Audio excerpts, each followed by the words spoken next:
Hey, Read Through the Word. Today is September 7th, and today's lesson is called The Writing on the Wall. Yes, here we are with Daniel.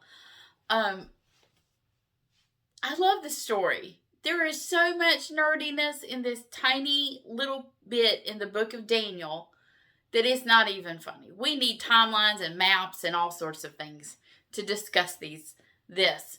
But I want to take a look at one little verse and then sort of put this whole story in perspective of what's going on here in the fall of Babylon, what's going on at the beginning of this next dynasty, next empire that's on the rise, and then in the overarching theme, what's God doing? And what do we see? All right, so let's take a look. We're in Daniel chapter 5, verse 7. It says, "The king shouted for the enchanters, the astrologers, and the fortune tellers to be brought before him.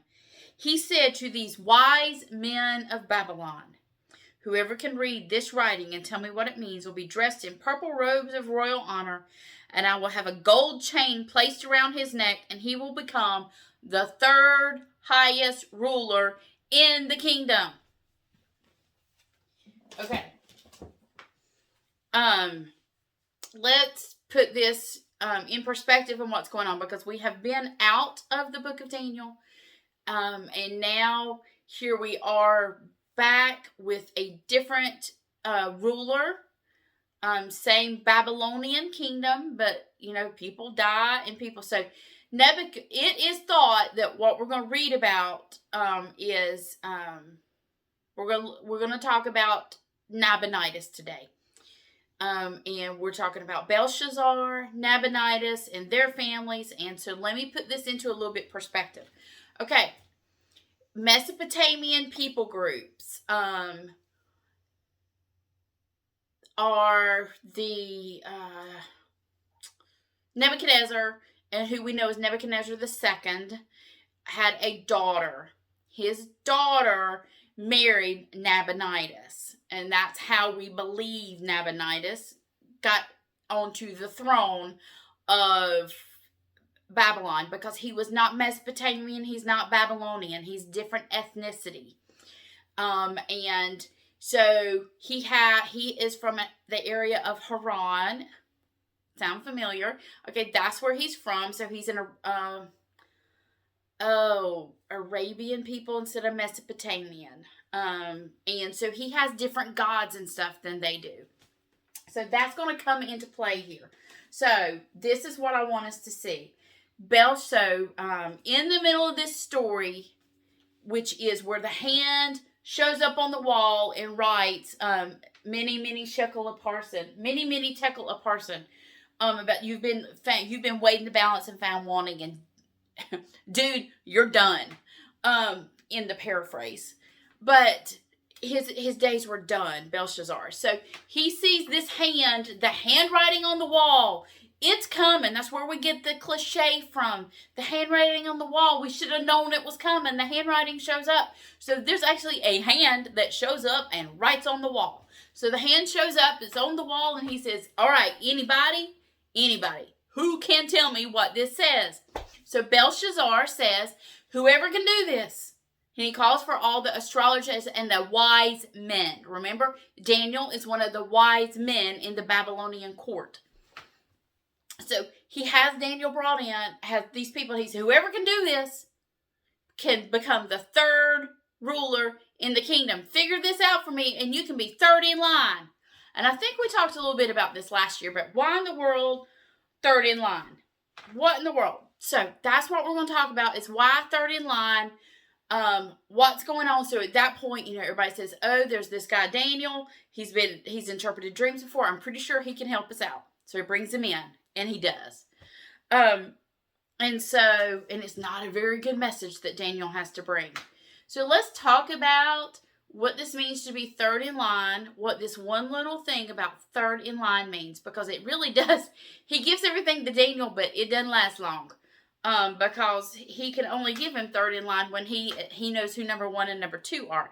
The number 1 guy and the number 2 guy are going to be gone before the night is over. So let's talk about it.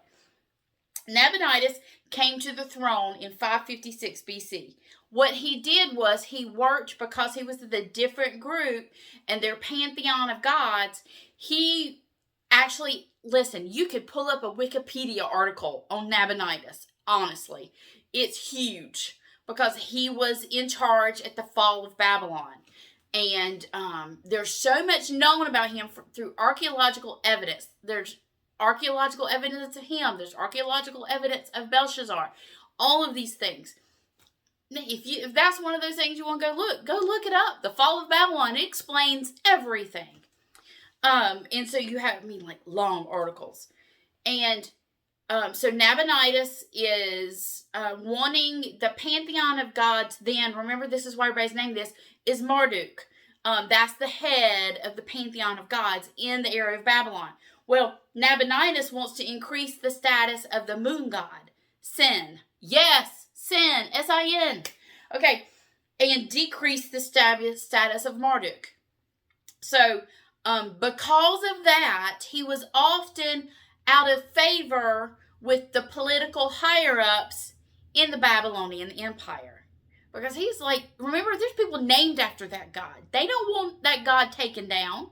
And so, it becomes a power play. So what many times Nabonidus does is Nabonidus will send himself into self-imposed exile. Get this. Here's the other claim of, go look this up on Wikipedia. I don't invent these things. Archaeology. Nabonidus is considered the very first archaeologist. He invented the field of archaeology.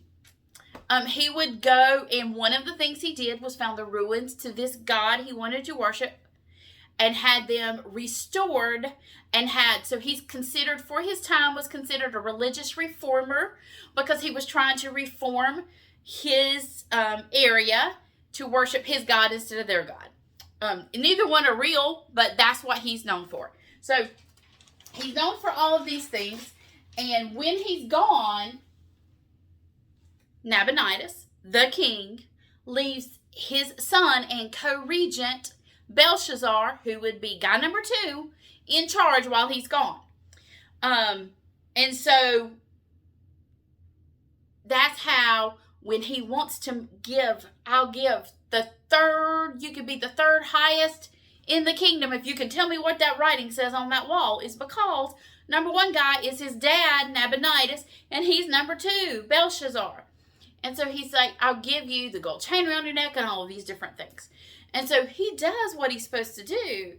So Daniel is brought in, Daniel reads it, and he's like, yes, this is not good. Because Belshazzar had this huge old party, and he brings out all the stuff from the temple, and he and his buddies have a party drinking out of and using all the temple pieces. So that's not going to go over well. And he said, yes, you're done. And so the scripture tells us that that very night, he says, and this very night, Babylon will be ripped from your hands. And it is. So there's this great, and this one of the greatest takeovers. This considered a conflict, like no conflict is what it's considered. I don't think no conflict, because Belshazzar is killed during it, is a good term, but considered it wasn't there was no lay siege for 2 years. There's no huge battle. It's overnight and done. So Cyrus, who is Cyrus the Great, who we're going to talk about some more in the coming days, he's the Persian king, and he has sent his army in. So we're talking like the second week of October of 539.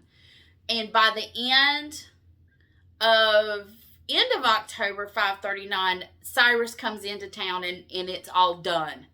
at that point. Because what happens is that very night, Belshazzar is killed because Nabonidus is not there. Cyrus allows him to surrender. And he actually outlives all the other kings that serve as Persian kings. Nabonidus outlives them all. So as we're looking at this, you're like, okay, Lisa, a bunch of nerdy stuff once again. What does this have to do with anything? Some very interesting things. Excuse me. Number one, the Bible's an amazing book. In one story, we hear all these names, and you can go find huge Wikipedia articles. Not that we need those to prove the Bible's true. The Bible's true because of the Word of God. But it's just one of those extras that God gives us that I think is an amazing thing. You can't outthink God. I mean, any other time that God's hand is seen here. I mean, actually, his hand is really seen on the wall. But as we look at this, we just see God's involvement in human history and how we're watching Daniel's visions actually occur. Daniel sees some of his visions occur. Remember the statue? So here goes the Babylonians off. Now the Medes and the Persians come in. The Medes and the Persians come in and take over in one night. So what you're going to see is that, we've got those things that are going on. So the march through world history that we're seeing is number 2 thing I want us to see, which I've talked about before. But it's just a fascinating thing to look at. Number 3, I want us to look at Daniel. Okay, Daniel himself. So, number 1 guy, gone. Dead. Number 2 guy, surrender. Cyrus is going to come in as Cyrus the Great, and we'll talk about him more. But Daniel's still there. Daniel outlasts all of these people. He comes into Babylon as a teenager, and he will stay there for 70 years of exile. Daniel stays. King after king after king dies, and Daniel stays to bear witness to the Gentile world through Nebuchadnezzar, through Darius, through Darius the Mede, through Cyrus.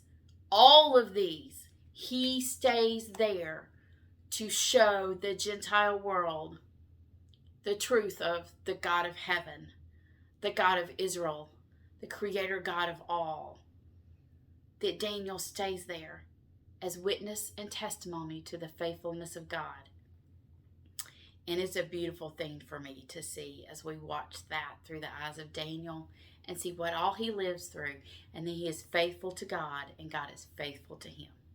So we'll see you next time on Read Through the Word.